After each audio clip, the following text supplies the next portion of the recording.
Before the next stop on our Drive the Change tour, we set out early so we could drive slowly through the Cairngorms. We gave our IONIQ 5 a much-deserved wash and headed off for an epic fix of nature.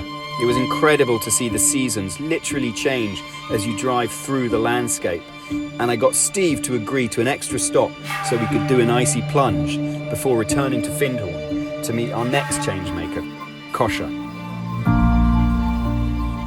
Kosha is an international facilitator, trainer and consultant. She was the CEO of the global Ecovillage network and currently serves as the CEO of the Pocket Project.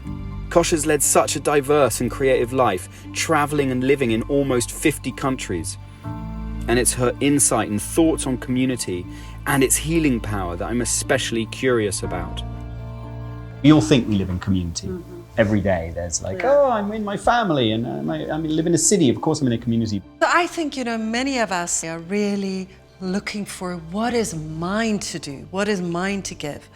And I was so passionately looking for that, growing up in apartheid in South Africa, growing up in a society which I no longer trusted. What are some tangible qualities that drive forward that feeling and quality of community?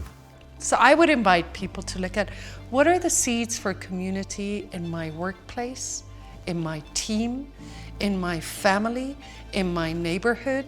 So not go to the Amazon to reconnect to nature, but actually how can I reconnect to nature in the heart of London? Can I build a connection to my neighbor, to the person in the closest cafe, the barista that I get my coffee from, This is actually part of the strategy that we need to follow to become more sustainable and regenerative in our lifestyles, is something to discover. And it's joyful, it brings a lot of joy, luxurious simplicity. The time has come for, what was developed in intentional communities and eco-villages, and to transfer this now into the whole stream of our society, where, say, we had a food cooperative where everybody grows food and then we all bring it together and we share and eat it together.